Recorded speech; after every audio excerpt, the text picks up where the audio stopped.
I already got a few thumbs up. Adoption of last week's or last month's minutes.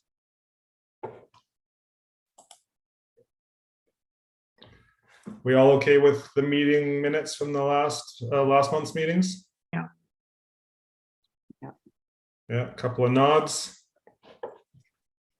Steph, do we have any public comments other than our delegations? Okay. Kate, I'll hand it over to you with the Bowen Transportation Society. Okay, great. Thanks for making time for us to meet with you all, and thanks for your ongoing work. I'm sure it's a lot of fun for you guys right now. Anyway, Bowen Transportation Society, for those who don't know, we established ourselves about 5 years ago and actually bought the business from Peter King, and we've been operating the business for about 2 years prior to the pandemic. We didn't do anything during the pandemic because no one was commuting. So in the meantime, we've been kind of reaching out and checking in with our members to see what's required and whether people are commuting back into town or not. Before I go any further, I should introduce a couple from BTS. Dave Greaves was one of the founding members. And Julian, are you on? I can't quite see you yet. Is he on yet? No? Okay. And Julian Barrera was also a founding member along with myself and a few others, but they're just the three of us kind of left. And Kim DeSante has just joined our group as well, but couldn't make it here tonight. So any questions on BTS? I think everyone knows who we are and so on. Yeah. Okay. So we'll just get into our next point, which is basically we have some good news in that Kim DeSante has been working closely with Cormorant Marine to re-establish the afternoon weekday water taxis from Horseshoe Bay. So that'll actually start on July 4th, which we're really pleased about, especially us commuters. They're just going to use a 12-seater boat for now. You'll have to go online and buy an Cormorant e-card and then book and reserve a seat online, and it's a first come first serve basis. They'll release a schedule 1 month in advance, so it's possible, for instance, to book right throughout the month of July now. So we're very excited about that. It's $150 for the e-Cormorant card, $15 plus GST if you're buying a one-off seat. The communication-wise, we plan on sending a communication out to the BTS members tomorrow night. We're just doing some final testing on the website to make sure payments are working, etc., and booking. Because once it go out, we expect that quite a number of the commuters will immediately go online and book themselves in. So we'll send an email to BTS members tomorrow night. And then on Friday morning, Mike from Cormorant Marine will post on Bowen Island everything else, and I'll share that across to the Bowen Island commuter, the Bowen Island commuters Facebook page, as well as the Bowen Island Express bus page. So that's excellent news. Any questions on that? We're pretty excited about that. Yeah. Tim? Thanks, Kate. This is great news. I've kind of been wondering, everybody talks about what a success that was, and it was, and so this is great that it's coming back. So you mentioned the 5 p.m. from Horseshoe Bay. Is there a morning run as well? No, it won't be at 5 p.m. It'll run, the water taxi will leave Government Dock in Horseshoe Bay at 4:25 and 5:25. We've worked out that you probably need to catch about the 3:35 bus to catch the 4:25 sailing, and then the 4:35 bus to catch the 5:25. We'll have about a 5-minute kind of waiting period for booked passengers only. So someone can't be on the bus and frantically ring Right. and they stop the bus. Does that answer your question? Yes. So there's no morning runs. It's Correct. just There cleanup would never time be in a the morning. morning run because the ferry is free from Bowen to Oh, Horseshoe right. Bay. So we have discovered people don't always want to pay in addition, Good point. and I it's get it. only I get it. over to Horseshoe Bay. So you still have to, right now, you still have to get on the bus, the TransLink bus to get uptown. Right. So, yeah. Right. Okay. And last question, how many members do you have now? We have about 175 members. There are about over 1,000 follow us on the Facebook page. You know, some are real Bone Islanders, others are not. And so, yeah, we're really kind of hoping that this water taxi will service the commuters rather than random people booking it to come over, you know. So, but it's first come, first served. Yeah. Okay, John, I think you had your hand raised as well. Yeah, thanks. This is great, Kate. Thanks a lot for this. And you answered one of my questions already about scheduling. The only other thing I want to know is there can you let people know about this ways other than Facebook? Because there's many of us that don't do Facebook. I'm just wondering if we can put it on the municipality page or anything like that to keep people up to date. Sure, this is a Cormorant Marine kind of service. I think they plan on handing out flyers as well, Oh, okay. and it's going to be posted also on the ferry itself as well. Oh, great. Okay. So, but we do want to keep it to commuters, really, you know. Of course. Yeah. And most of them follow on the Bone Island Express bus, the page that Dave and Julian and I managed for a number of years. Thanks a lot. Yeah. Is there anything the municipality or BIMTAC can do to support this service? Supporting a water taxi service has been on our agenda for a couple of meetings now. Oh, okay. Well, you can check that off then. Well, you know, it's a kind of a segue into our next topic, which is really getting that original service back, which is the combination of the private bus as well as the water taxi. And so is Julian on now? Yes. I am on right now. Can you guys hear me? Yes. Good Julian, afternoon, do you want everyone. to speak about that, and then it might answer some of your questions. And I think it gives perspective because, again, I see a lot of new faces in the BIMTAC. And so I think it's important to first kind of describe what service we provided and what were the key benefits of all, right? So what we managed to do was provide a service of in the morning, we provided a direct express bus from Horseshoe Bay directly to downtown Vancouver going through Georgia, matching the first three ferries of the day. Sorry, the 6:30, 7:30, and 8:30 ferries in the morning. And so that gave the commuters probably a 10 to 15 minute advantage of time-wise. However, the big benefit was always that if the ferry was late or not, the bus would be always waiting and would go right away as soon as it loaded. So there was not a lot of lost time in the mornings.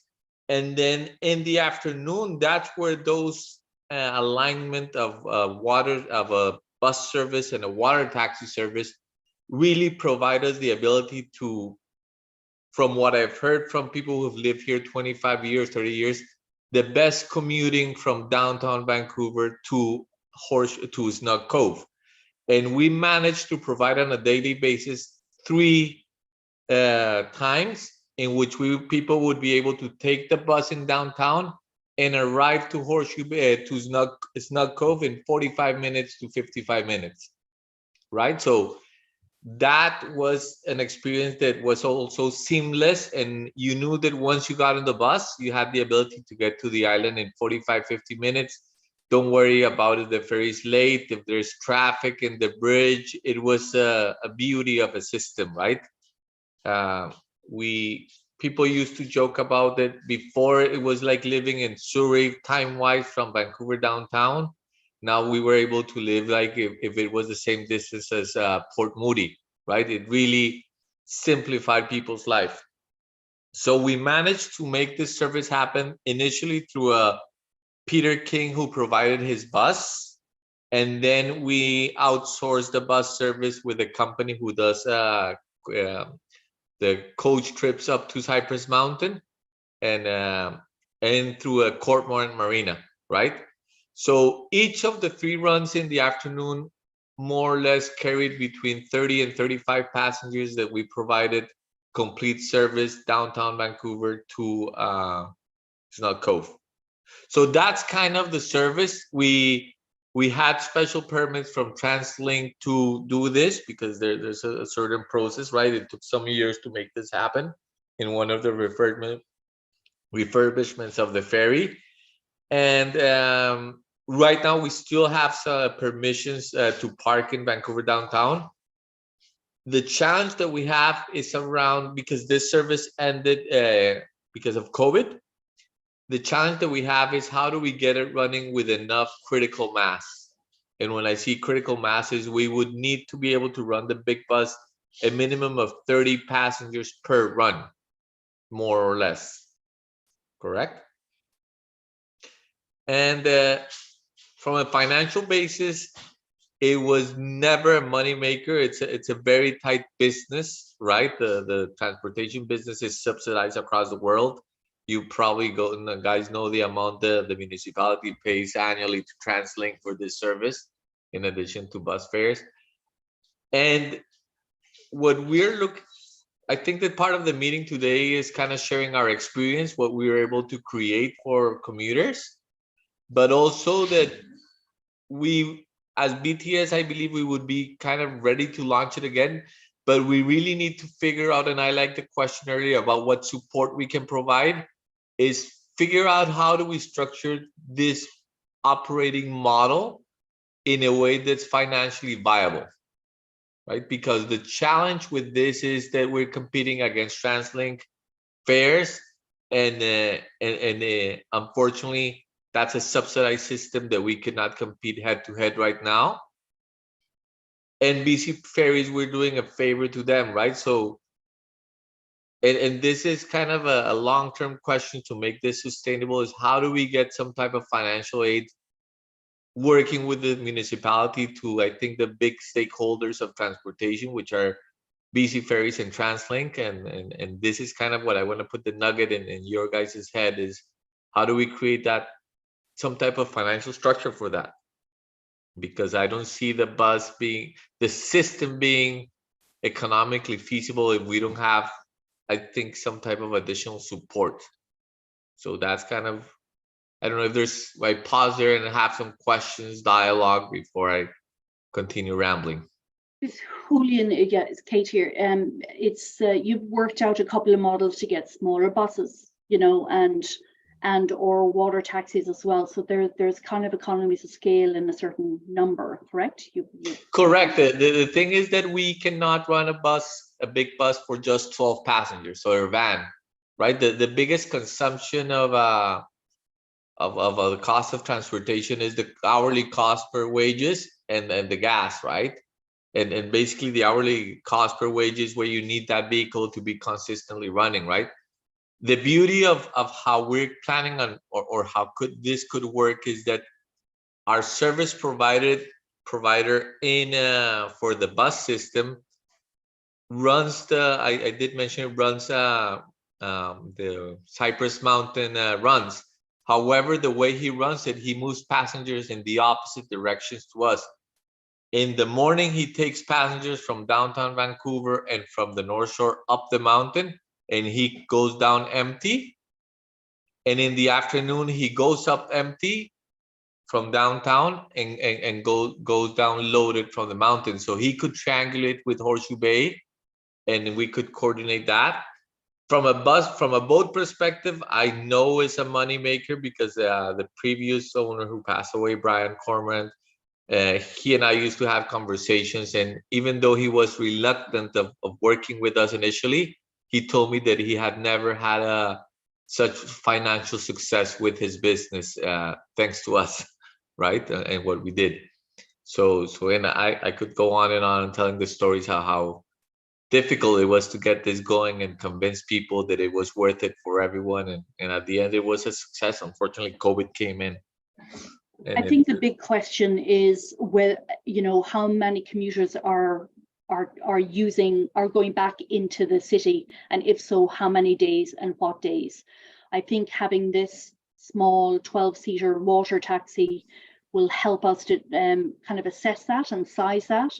I know that I've talked to Mike and Efron, who's doing the website, about having some kind of a standby list, so we can gauge, well, there were only 12 seats booked, but how many actually wanted to be on that boat, and therefore we could get a sense of how many people would purchase if we got a bigger boat. Our issue with the boat is that it's either 12-seater or 38-seater, the Apodaca, and that's about $640 an hour to rent, compared to $250 an hour for the water taxi. The bus then is a whole other separate thing. I think what I like about using Joel at Cyprus is that he will provide the driver, he will provide the insurance and the bus. It's kind of an all-encompassing package. We struggled a lot with that in the past when Peter was the driver. It meant that he worked long hours and very hard, and it was difficult for him to take a day off because so many people, over 100 people, were depending on him, and that's just not right. And then also buses need to be taken offline for maintenance and so on. So it's it was sort of a bigger issue at that time. So we're sort of hoping that we can come up with some numbers to sort of see how many commuters there are going to be, and try and design something from that. Dave, do you have any other comments? Yeah, thanks, Kate. I was going to relay a little bit my personal experience, having used the service 5 days a week before COVID, and then as COVID hit, I seemed like I was the only passenger commuting on walk-on ferry and using TransLink because my connections were gone. What it was for me was a real loss of community. The community that I had with my fellow commuters from the time that I got on the bus in the morning to the time that I got on the bus in the afternoon and then on the water taxi. I think that is really the sense of community that we're trying to get back in restarting seeing the service restarted. As well, I noticed a lot of people who were using the service in the past have now gone back to driving vehicles. And I still see them in vehicles, regardless of whether they're going 5 days or just infrequently. Their seats are solely one person in a vehicle commuting back and forth. I know that some will take advantage of the water taxi and park their vehicle in Horseshoe Bay, but it's still that component that we need to get the downtown commuter bus back on the road, supported hopefully with a endorsement from BIMTAC to municipal council and staff. We know that our not for profit society operates within and it really enhances our community charter here on Bowen, as well as fit in with the transportation master plan. So we're really wondering how we can leverage the municipality's regional negotiations with Metro Vancouver to be able to support these services. You're endorsing a nonprofit society, not businesses.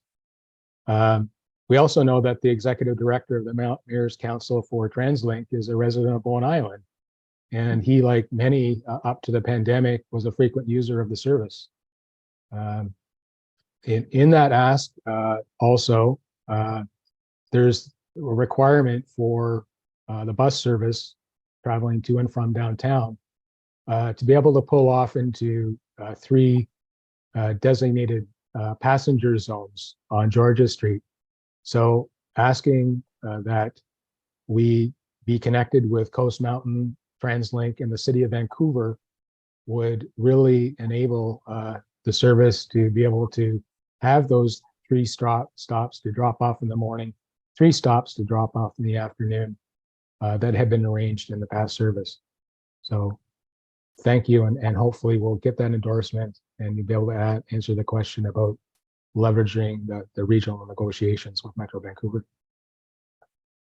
Thank you very much for that. I do have one comment from the perspective of also being on the Ferry Advisory Committee. So BC Ferries has acknowledged they're having a hard time managing our commuter and tourism traffic in the afternoons. And one of their statements was that getting people out of cars is one of their methods for mitigating the growth in volume. Totally, yeah.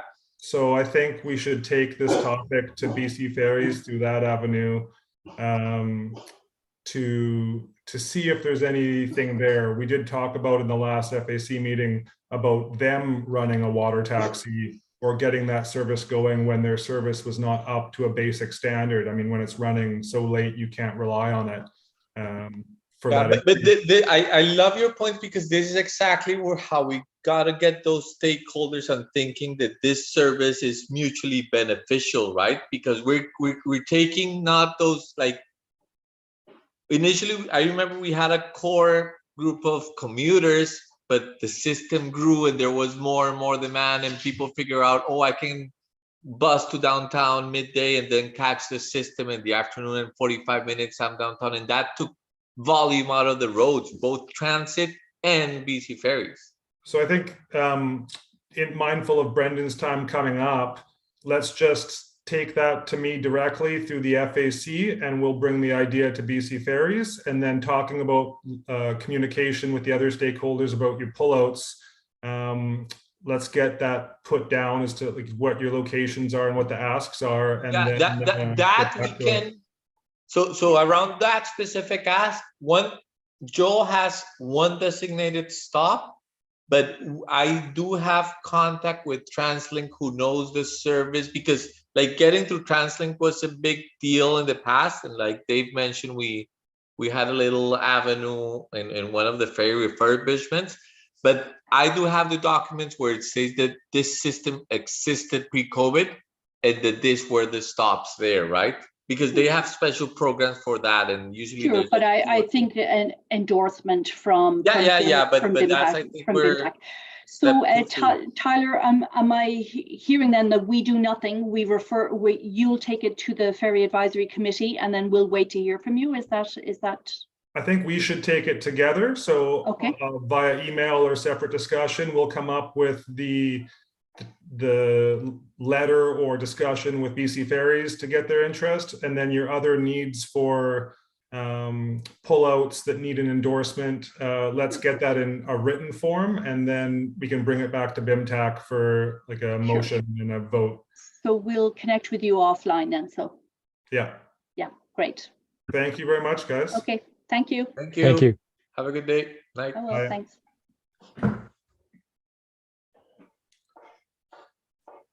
Okay, Brendan. Yeah, thanks, Tyler. Just a quick thank you to Tim and Tess Taylor there for all your support in this here and helping me out get the process going. Yeah, that was interesting. Yeah, talking just very quickly there about the BC Ferries getting people out of the cars and trying to manage this ferry situation. I'm sure we've all been there where you're the last car on, or someone's been the last car on. Bowen e-bikes currently with our fleet of 39 or so, we're cutting down about, I think it was, I redid the numbers today, it's about 20 ferries. If you add that up, that's basically one free day that we've given back to the residents of Bowen Island by being able to encourage people to walk on as opposed to driving on. What I'd like to do is just continue that mission of the car-free experience here on the island. But currently just zoning at the marina, there's just one little phrase that's just currently blocking us. I am proceeding ahead with it this summer because I have found another location I'll be renting from, but I just think it just makes so much sense coming out of the marina there. This afternoon, I got an email from Tess there, I do believe. It was the response from the lawyer there. So this is my first time seeing it there. I just wanted to go over some of the points that they made because I'm just of the opinion that, and I'll show you why, that's just an opinion that's holding us back from getting started. The lawyer's opinion, if you read it there, it's got 3 main points there. Is that in their view, LSVs are not normally associated with marina facilities. They've also speculated on the practicalities of LSVs operating out of a marina. And they're questioning the logical flow of tying bike rentals to LSV rentals and how they could be, how could they possibly be part of this definition there. And then one thing that they really do talk about is the such as language. They say that's expansive. And I agree. The words in there, if you're not familiar, they say such as land-based marina facilities can have businesses such as, and then it goes on to list a few businesses. And the lawyers agree that that language is expansive, and I agree with that. So the first point that they talked about was that they're saying that LSVs are not normal at marinas. I'd like to disagree respectfully. Just like car rentals are ubiquitous at airports, LSV and bike rentals are ubiquitous at marinas where it makes sense as an operator. Certainly with what Jillian was saying there, if it makes financial sense, that'd be great. And I just want one this year. I just want to do a test case, see does it actually make financial sense or not. They also then go on to speculate on the practicalities of an LSV rental out of the marina. I thought maybe their job was to comment on the definition specifically, but I can wholeheartedly say that we have the support of USSC Marina, as well as Airbnbs, as well as businesses that aren't on traditional bus routes. So having these for either people who can't rent a bike for balance reasons, or for injuries for some reason, or they show up here without, or they just can't use one of our bikes. I think it makes a lot of sense to either at the marina, certainly at the start of Snug Cove. And then the last thing that the lawyers questioned was the logical flow tying bike rentals to LSV rentals. My understanding is that it's about providing transportation. And when you tie LSV rentals to bike rentals, it's just such a natural fit that it should be just an ancillary business to what we're already licensed to do out of the marina there, which is we're licensed to rent bikes. And I got more, but I don't know if you hear the nervousness in my voice there. Maybe a question and answer might be more suited to my presentation.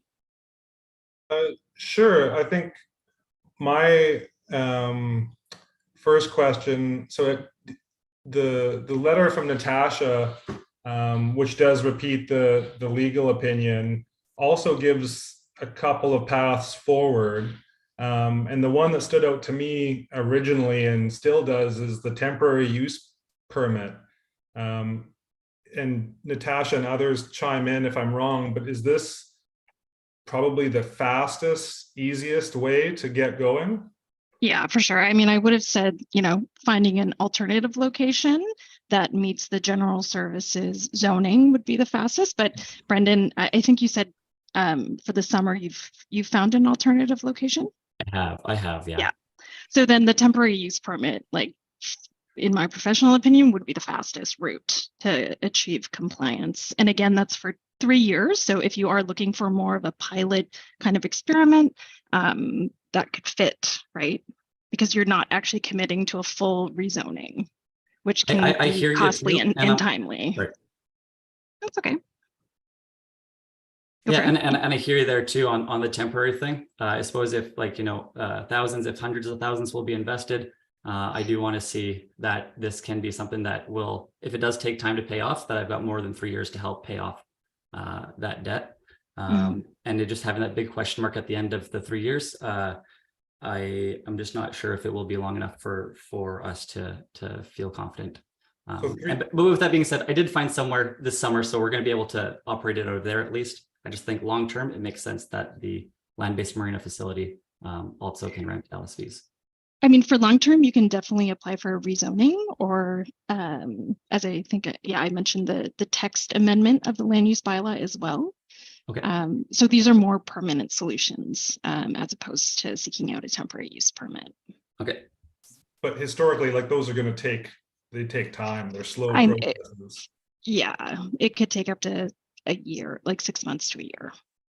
And the temporary use permit, that's not necessarily a one-time, It's a one time for 3 years. but can So you you can repeat it at the end of- reapply. Yeah, Yeah. you can. Oh, okay.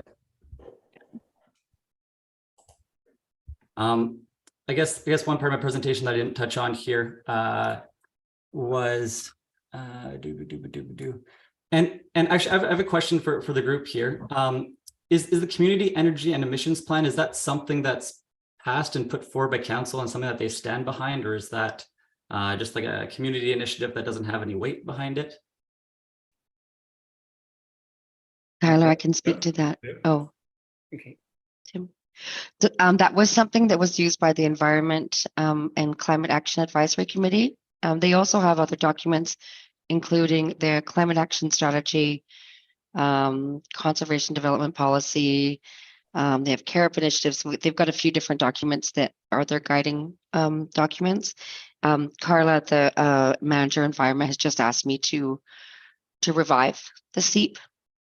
So it did get sort of buried in other work, but their next meeting, they're going to be looking at it again. That's that Fantastic. committee. Probably bringing something to I council. wasn't sure if it's part of council or not there, because I just see in there some things of like encourage EVs through outreach and supportive policies, to engage with stakeholders to incentivize fleet operators to switch to EVs.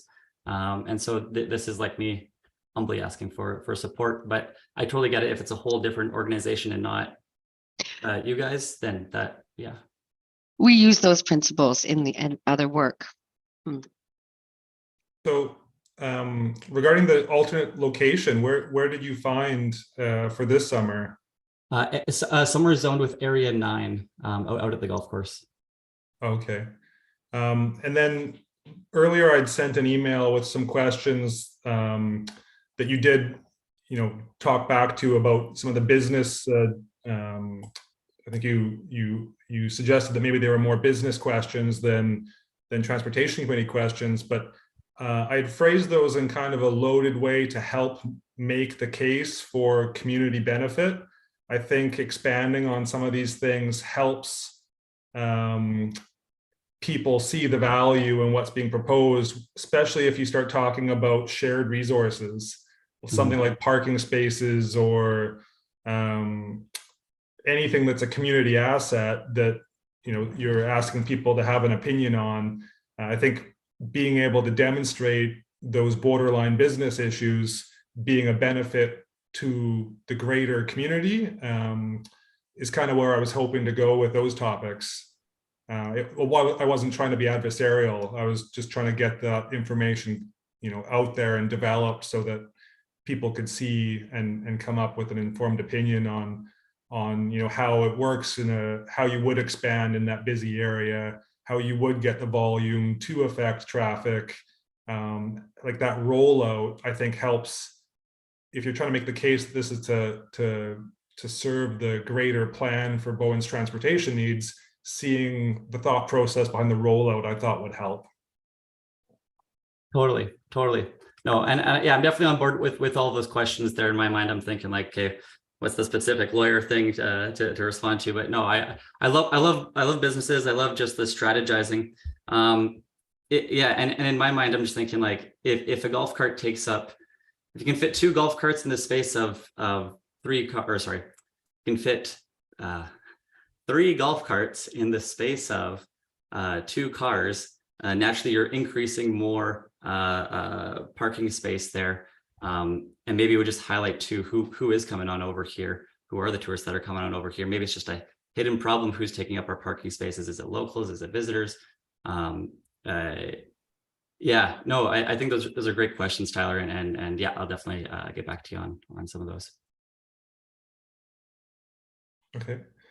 Any other questions? Just a comment.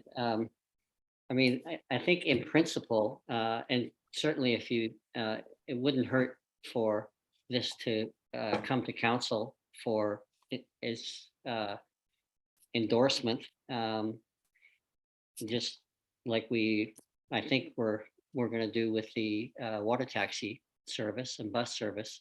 I think it's clear to me that we need to develop alternatives, and so I'd like to see us support anything that is going to help us develop alternative means of transportation, because we're clearly maxed out. We've got to get people better alternatives than using their car.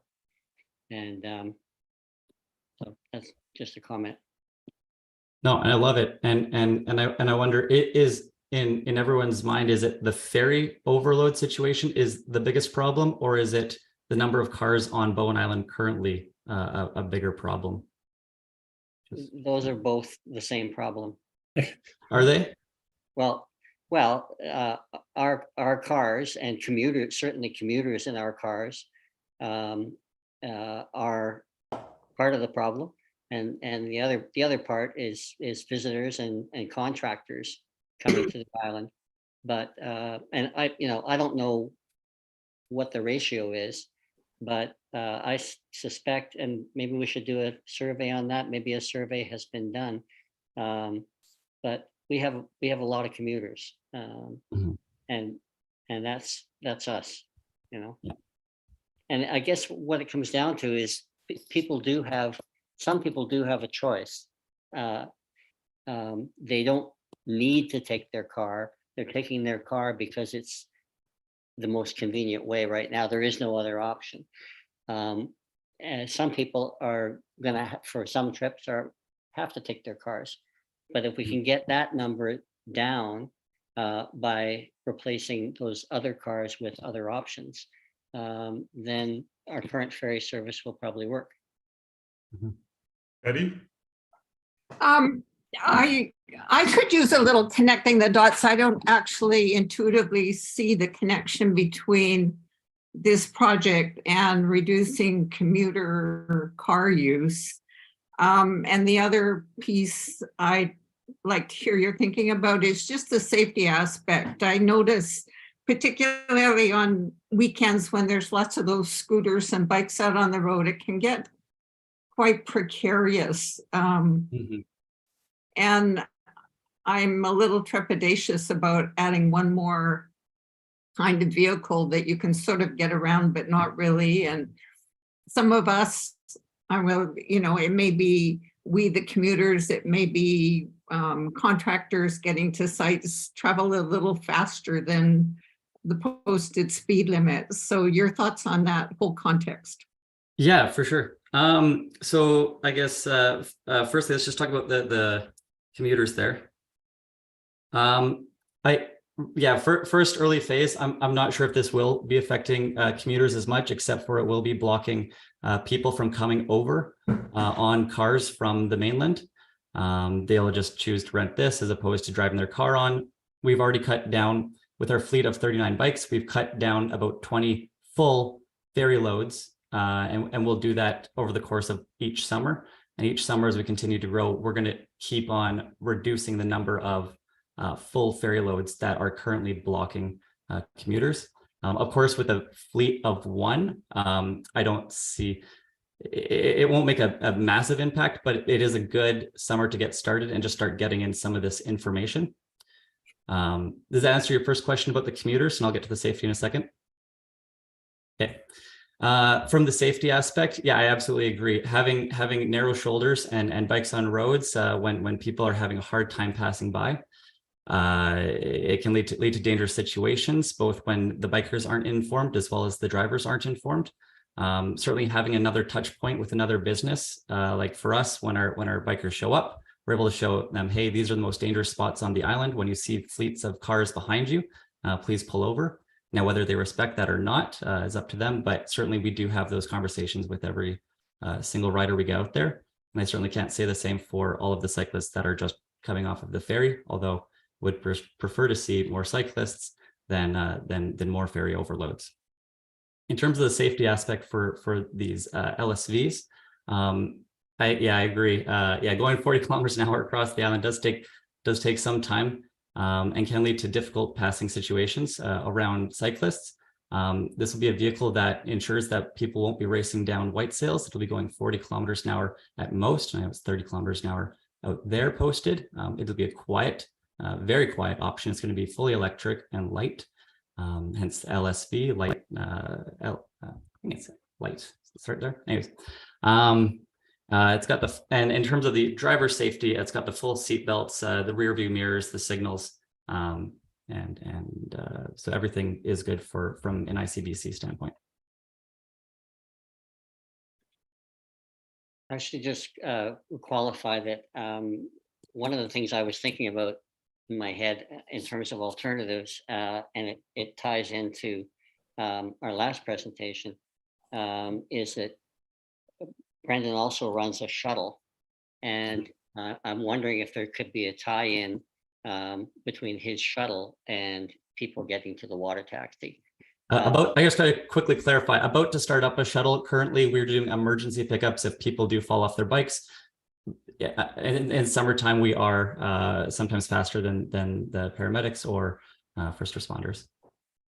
And so that's, for emergencies. Anyway, again, I'm just looking down the road and thinking the more solutions we can at least run trials on and find ways to do. And as far as the water taxi and bus, to go hand in hand with that, we really need to improve the transit service on this side. So to me, a partnership with TransLink makes total sense. And TransLink did do that trial on the on-demand app, which was very successful back in 2019. I don't know if you've all seen the report on that. I presume it also stopped because of COVID, or sorry, didn't go anywhere after the trial because of COVID. But clearly there's an opportunity here for some other modes and some more robust partnerships. Mm-hmm.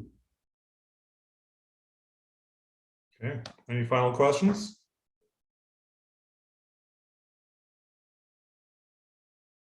All right. Thank you very much, Brendan. Yeah, thank you, Tyler, and thanks, committee. It was wonderful being here today. Thank you. Thanks. Okay, next we've got the assured ferry loading request for Wagsville. I've got councillors Wake and Saunders listed. I can also speak to it slightly. I did reach out to BC Ferries about this to see if they had heard a request or had it on their radar, and they did not. Let me pull up my notes here.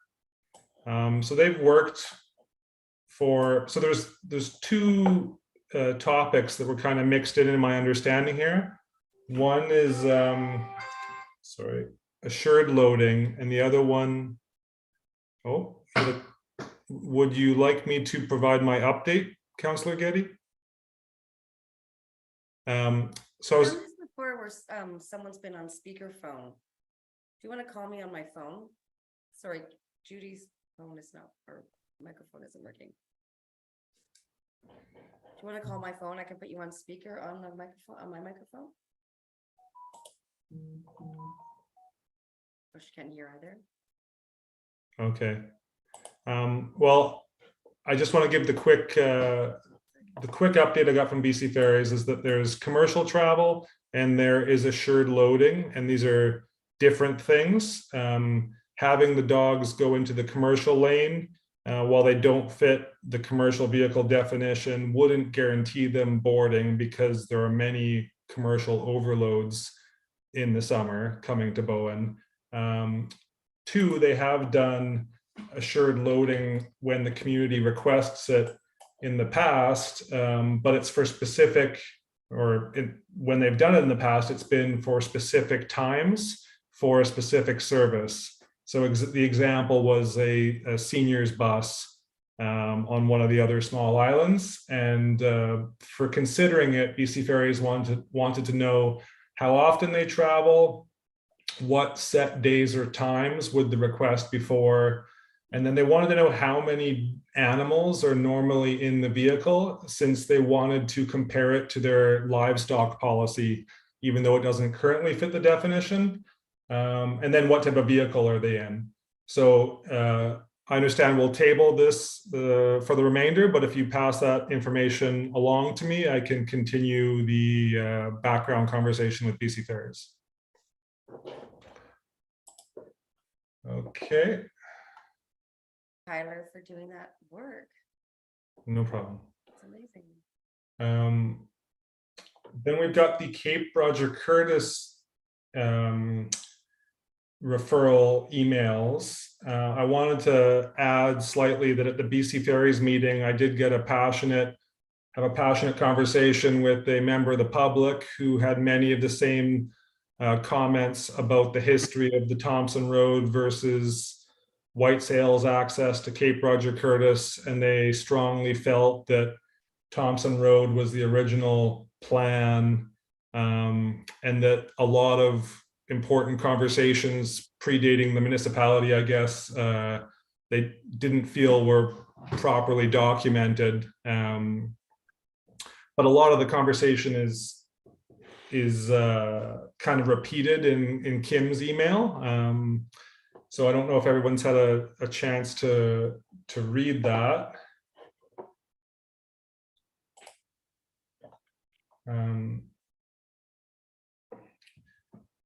The other probably topic to add to this email is that I believe the municipalities received emails from members of the public who live on Sunset and Thompson Road who request that white sails remain the access point. And then also from the last general meeting, the asks or the possible conditions for the park, sounds like the council is considering asking for no vehicle access, which kind of changes the whole situation around this email. Is that correct? So one of the things certainly that's been expressed is to have as few vehicles as possible, and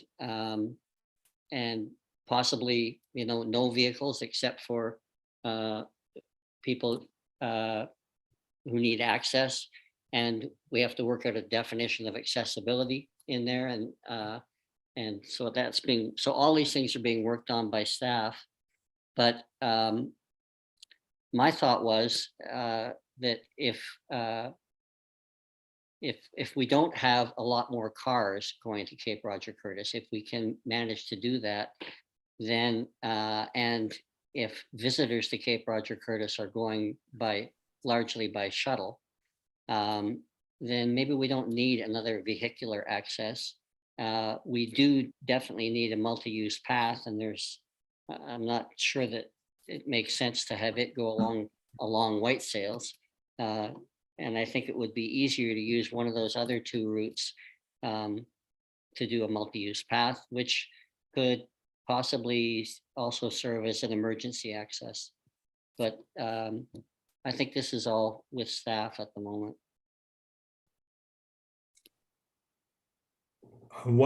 Couple other notes I had made is that the quote included for 4.2 million for a Thompson Road in 2020 numbers after clearing, and just comparing that to the 2.1 that was loosely estimated for the multi-use path from the top of Tunstall into the park. I thought that comparison might be worth a discussion. And then I just wanted to mention that there's a lot of documents, letters, reports over the years about Thompson Road and DC Road and access to Cape Roger Curtis, that it's probably useful for people to to browse. There's quite a good transportation study done a long time ago by Opus Hamilton, I think they were called, when the original Cape Roger Curtis was done. That might be a good benchmark for the type of transportation study we'd like to see for the park, opposed to what was originally provided. And then a bunch of conversation or letters that I wasn't fully able to follow, how the conversations between a DC road access and Thompson Road access were decided on many years ago. I couldn't quite patch that all together, but there's quite a bit of material on our Bowen Civic website.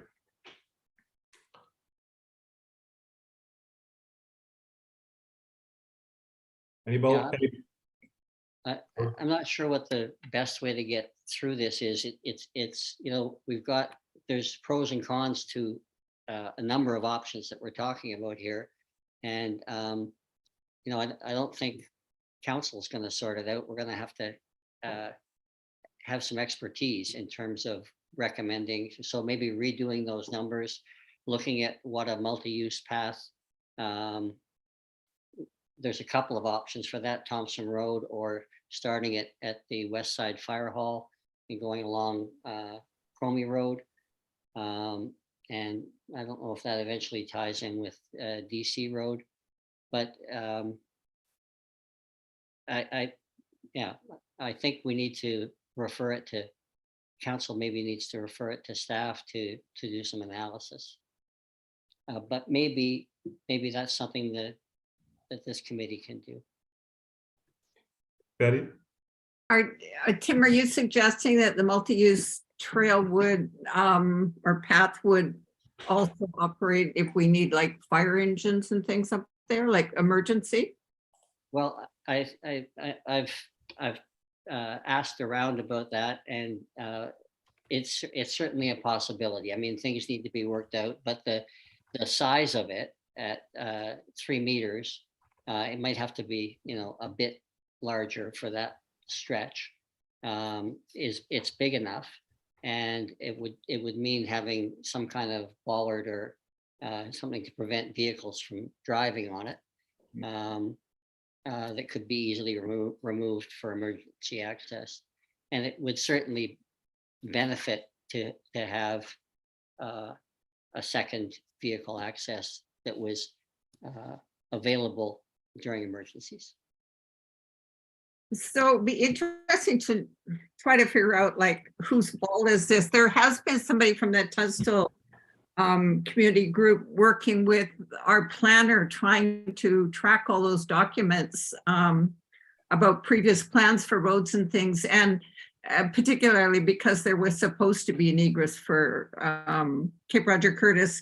And it appears that there are documents that sort of, they go part way and then they just disappear, and there are gaps. And there are people up there that don't actually have legal access to their houses. Like the road that they travel on to get their house was never actually legally deeded as a road, and that sort of thing. And so it seems like a big tangle, and I don't know who gets to figure it out, but I think it needs to be. I think with the build out of the rest of the residences that will be there, plus however many people are using it, and the proximity for the rest of the island, especially for fire, but also if we need ambulance service, there needs to be a loop.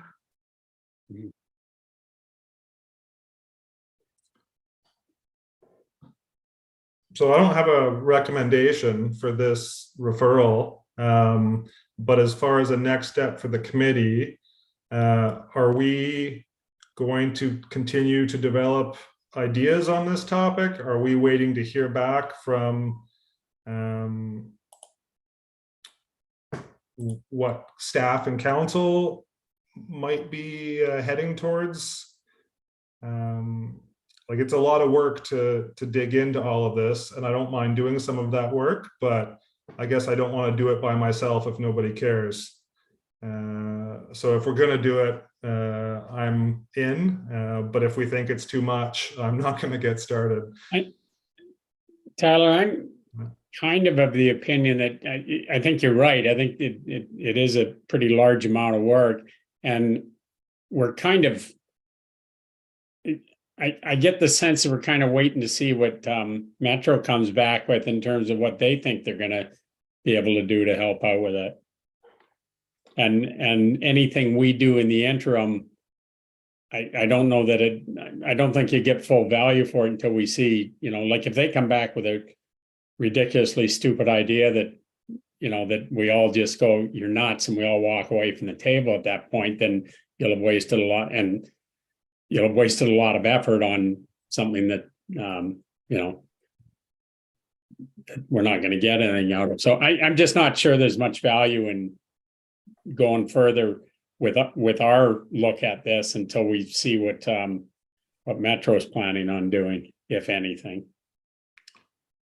I agree. I spent hours trying to get my head around it and didn't get there. So, yeah, it's a lot of work to try and parse out the options, especially if that's not the direction it moves. It looks like Judy Gedde is saying the same thing in the chat. Yeah. Okay, so we'll wait then.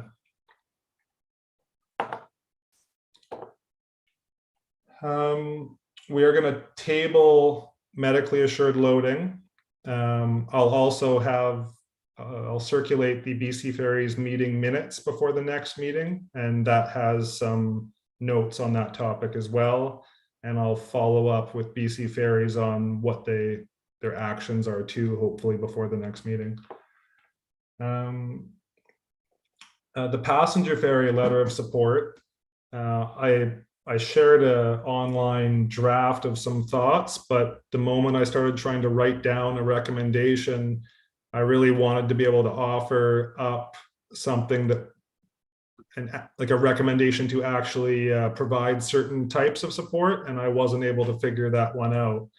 So I'm not proposing that we make a motion for the letter of support, but if anybody has comments on it, I'd be happy to discuss it. I think that the reinstatement of the Transportation Society is kind of they've done what I was hoping to encourage anyway, at a minimum.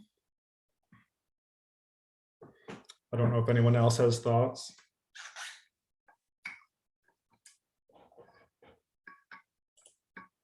Well, the genesis of the passenger ferry letter was from Green Line, and then Right. we got into the discussion about how we can't support an individual business. And Tyler, I thought your comments were very good. We can just support passenger ferry service as a concept, because that's what we need. So there is one thing being done, but anything that would, I mean, maybe there's some other options in between. Maybe there's and we shall also be thinking about where a larger passenger ferry should land. And I mean, my own thought on that is that it should be Seymour Bay, so we don't have so much. But these are just like my ideas, and I think we need to have some help figuring this out. But again, in principle, if we don't start moving in that direction, we're not going to get there. So I had one thought, is that we gather information and I guess mostly information about what resources and areas Bowen does have that are suitable for these services, including communicating what our policies are on the government dock space. At the moment I started to draft that letter, my conundrum was that my first thought was to suggest that the management of our government dock be done in a way that supports companies that want to run a water taxi service. That wouldn't work for Green Line, but for this commuter run, it does. And then my hesitation was, well, Cormorant isn't running a commuter ferry or a midnight ferry anymore, and they take up a third of the dock. So I'm happy to see them now getting back into it after COVID, because then that recommendation is less troublesome, that the management of that resource have preferential treatment for transportation options, because there is quite a bit of dock space there. There's the seasonal spots in front of Cormorant, and then the multiple Cormorant spots, and then there's the ferry side, which probably isn't suitable for a water taxi due to its proximity with the ferry and the dolphins. And then the other thing is there's the other government dock, and then I believe there may be some information on using Seymour Bay as a landing space or a dock space. I believe I've seen a document that talked about that in the past. So we could dig up those references and kind of package that together with a recommendation. Hey, Bowen Island would like to support passenger ferries, and here's what we have so far: 2 small government docks and potentially zoning in an area that could allow for a larger berth, and just kind of put that out there.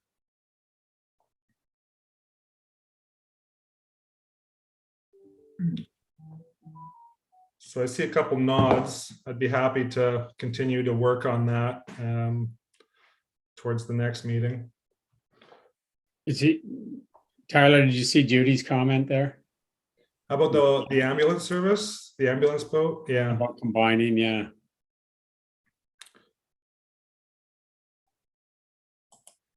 Yeah, I think that the ambulance service and being part of the Transportation Society service would make their use of the dock safe under my proposed policy. I was a little bit less confident when it was just the ambulance service, but because they have a second or third boat sitting there that wasn't part of a regular service for Islanders. All right. But if there's no more comments on that, I don't think that's not ready for a recommendation or a motion yet, I don't think.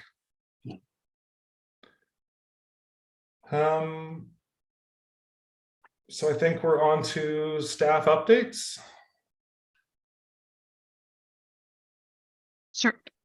I don't see Patrick here, but I'm happy to maybe chime in for him and speak about the multi-use path. But before I dive into the updates, for the folks who don't already know, I'm actually vacating my position as Island Community Planner with the municipality, and this will be my last BIMTAC meeting. That said, so I just quickly wanted to say a big thank you to everyone for volunteering their time and energy to this committee, and that as a staff member, it's really been an enriching experience getting to know everyone. I'm consistently impressed by your professionalism and genuine passion and commitment to improving transportation infrastructure across the island. So again, thank you very much for everything you do. And then also regarding my replacement for BIMTAC, this will be communicated to everyone, hopefully in a timely manner, just to ensure a smooth transition. So for the updates, in terms of Patrick's multi-use, I think he was going to speak about the multi-use path. Yeah. He presented the recommendation to council to endorse the off-road alignment, the Grafton Lake. So this was discussed last BIMTAC meeting. So we can now move forward with further planning and design along with funding opportunities. So this is actually a good segue into my update regarding the Rural Transit Solution Funding application. So now that we have council or formal council endorsement for the hybrid Grafton road alignment. We'll move forward with the application for this particular route and present it. I have completed the staff report and hopefully, or I would say I'm hopeful that Patrick will be able to present it at the July 26th meeting. Any questions on either the multi-use path or the rural transit funding application before I go into further updates? No? Okay. Then in regards to the Compass data, so this remains a challenge. After sending several follow-up emails, I finally received a response just this past Monday from one of the senior planners. Again, they were very apologetic for the delay, but they mentioned that they're sending the request to the systems analytic group to see if they can provide the more granular data that we had requested. They said they would get back to me in the next coming weeks. Again, I'll relay this to Patrick or Daniel Martin, Manager of Planning and Development. The information will be relayed back to BIMTAC. But that being said, TransLink had mentioned that they were going to get this data to us back in March. So if BIMTAC does want to explore other options to retrieve the data, I'm open to suggestions. I know, Matt, I believe last BIMTAC meeting, you had spoken something along these lines. So I don't know if you wanted to share your thoughts there. Yeah, I mean, for clarity, the way that we're a vendor, obviously, to TransLink, right, and we operate the Compass system on their behalf, they, per the contract, own the data. So, okay.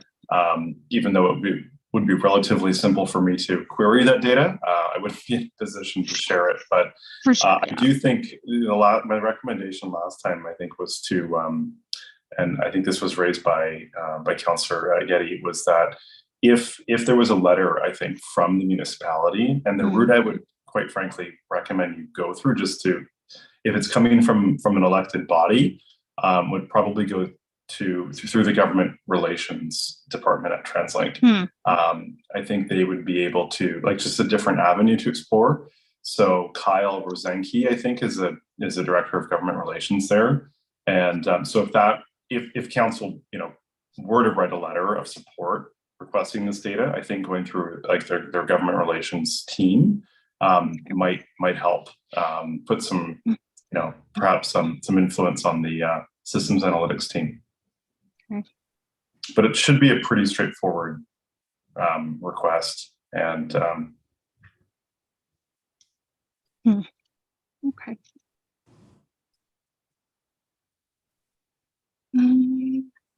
Should we wait one meeting and then maybe recommend that letter get written? Does that sound like a plan? I'm happy with that, and I can also inform Patrick. I'll CC Patrick moving forward with the TransLink contact. So, okay. Yeah. And then what else? Oh, it's not on the agenda, but given I won't be attending the next BIMTAC meeting, I just wanted to give a quick update on the fee structure associated with the EV charging stations, which are located at the library parking lot. So I just finished up a staff report for both council and BIMTAC on the fee structure update, which for the new members, we endorsed council endorsed a graduated fee structure of $2 for the first 2 hours and $3 for the last hour. And I'll send to Steph the staff report to be submitted for the upcoming agenda for BIMTAC. But in terms of the revenue that BIM has received, so from the commission date of May 12th, 2022 to today, we've actually received approximately just over a total of $1,250, which is quite a significant amount and well over what we anticipated.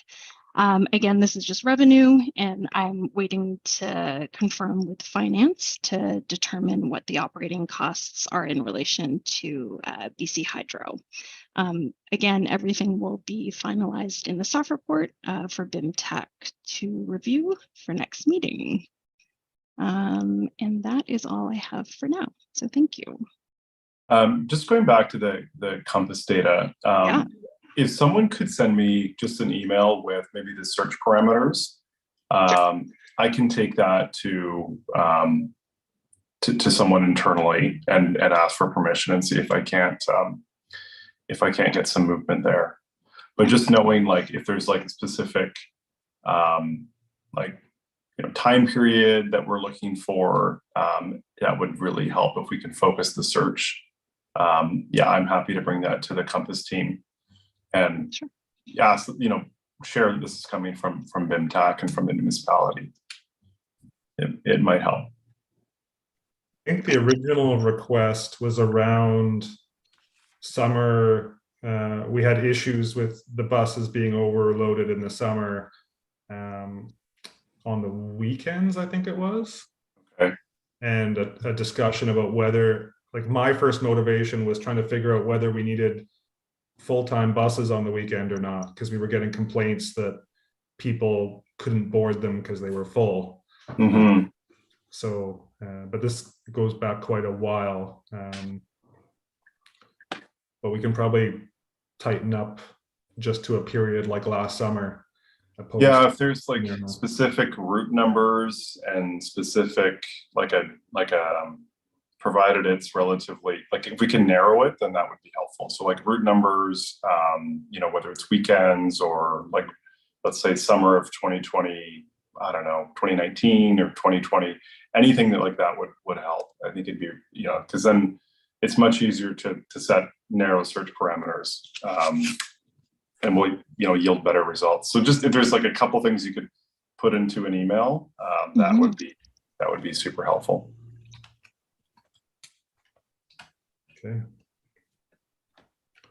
Well, thanks, Natasha, for your update and for all the work you've done to support us, BIMTAC. For sure. It's been a pleasure. Good luck on your next endeavor. Thank you. Thank you, Natasha. Yeah, thanks.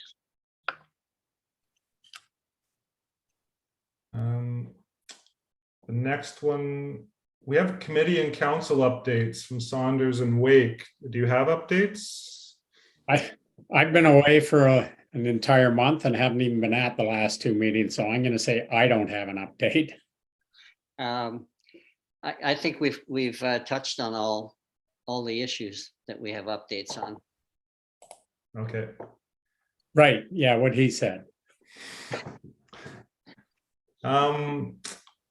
For the FAC update, the minutes for the last meeting will be available shortly, definitely before our next meeting. So I don't think I'll wait till those are formally published. There's going to be a public engagement event in the next couple of weeks, mid-July, I expect. And that is about a topic that the municipality might know about, just getting some work done on the Bowen side, but publicly there's no details yet. So that should be coming out very shortly. And I expect there'll be a public engagement mid-month, and then that topic will come to BIMTAC for discussion once the FAC has seen it, which is tomorrow. I think they're getting an update.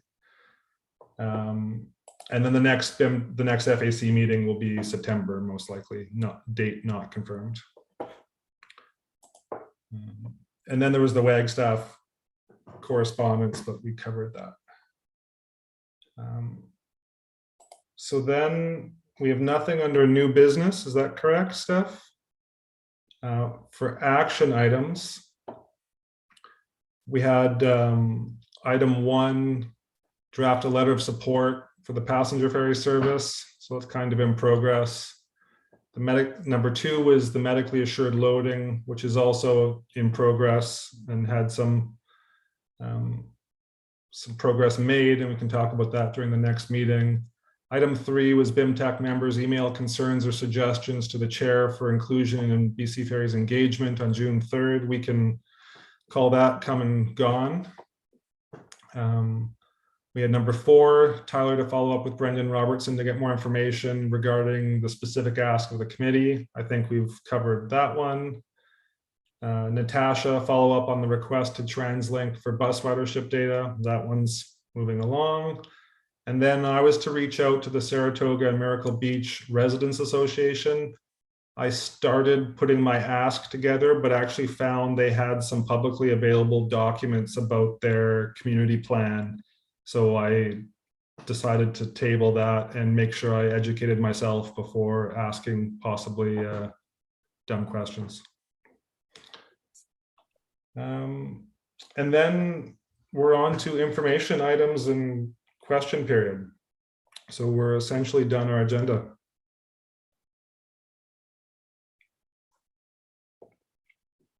Do we have a next meeting?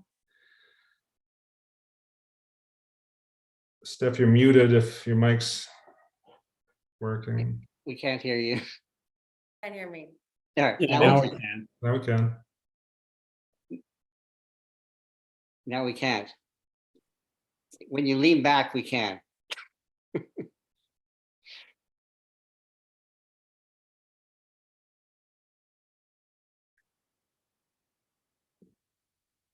No.